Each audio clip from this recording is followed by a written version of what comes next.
Hello, it is Wednesday, May 25th at 6:21 p.m. Eastern Time, year 2022. This is Mitch Miller, and this is my video journal, and today I'm going to try to concisely describe a national security issue and then offer a recourse for rectifying the situation, or at least dealing with it. So this has to do with autonomous, semi-autonomous, and hackable vehicles. So for the past 10 years, first I'll talk about a non-targeted way there's a national security issue, in that there are vehicles that have been built that have semi-autonomous features such as automatic parallel parking, automatic brake, features like that are built into these vehicles. And I believe that after 20 years on the roads, natural corrosion processes are going to happen, and these vehicles are going to start to break down just like any vehicle does. It has mechanical issues. My question is, what happens when the computer issues start to kick in and a car brakes out of nowhere going 70 miles an hour? Or it engages in reverse in a parking lot when somebody's standing behind it. What's going to happen when these cars start to break down? Because no vehicle is perfect, and so that's a national security issue, I believe, that these vehicles, after 10, 15, 20 years are going to start malfunctioning, and just like the Toyota brake situation where families died, I believe hundreds or thousands of people might die just because a vehicle got older than it was built to last. The second situation is autonomous and hackable vehicles, and semi-autonomous and hackable vehicles.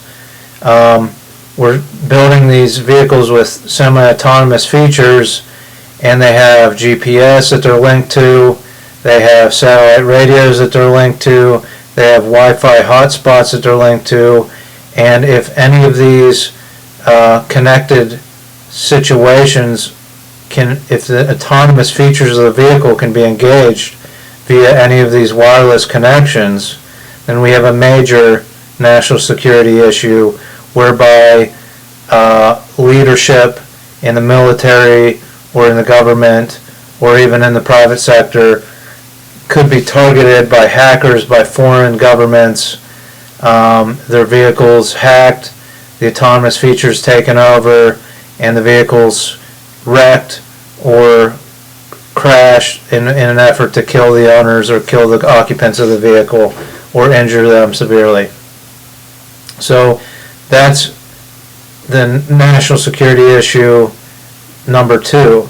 Now, I believe that as these vehicles age out and more of them malfunction, causing accidents that are going to be in the news, that is when the foreign actors, the foreign governments, will choose to begin targeting leadership so that it can just be shrugged off as a vehicle malfunctioning.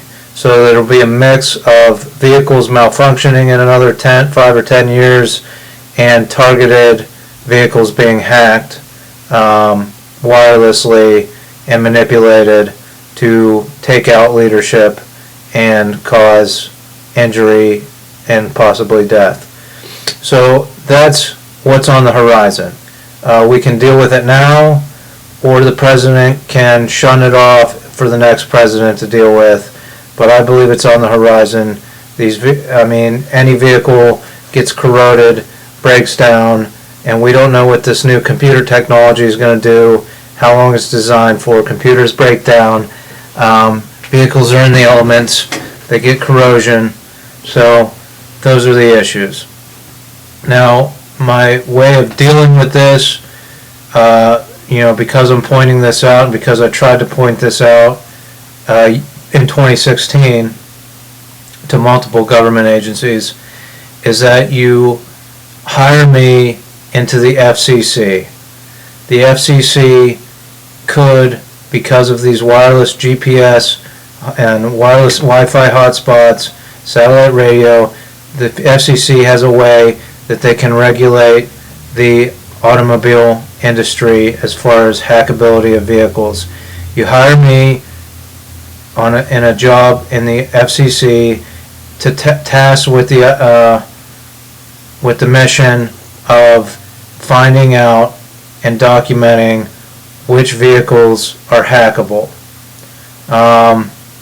So that would involve me working with a team of computer experts, government computer experts or hackers, that we can use our pull in the FCC to ask the auto manufacturers to deliver us each model that they have on the road today, all their new models, and possibly even older models that have autonomous features.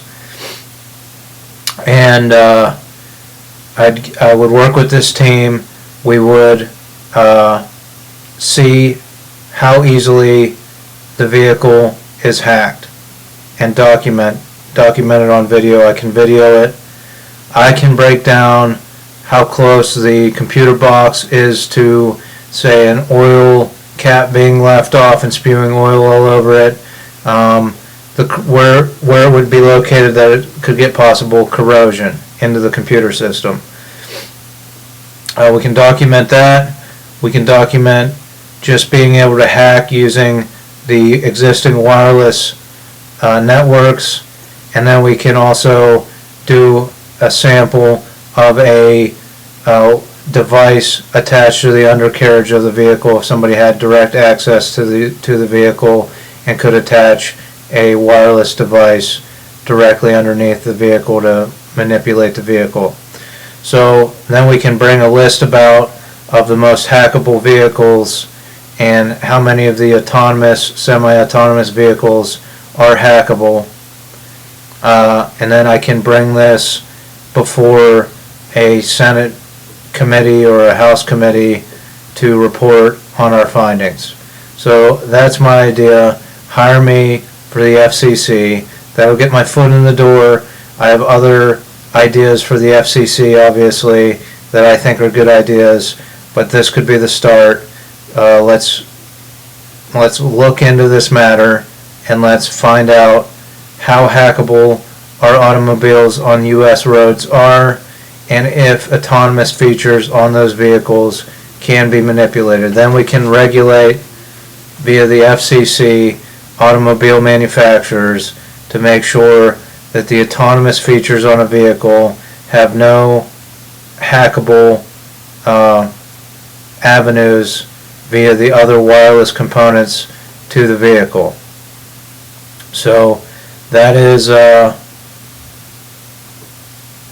my suggestion to deal with this situation. I hope you consider hiring me, and I'm trying to keep this concise, so I'll shut it down there. But join me tomorrow when around 6 o'clock, when I address President Obama about things I wanted to say to him when I got back from Europe, but instead was thrown in a mental hospital. So things I found in Europe and other situations that his administration could have used the information on. Thanks for watching, and join me tomorrow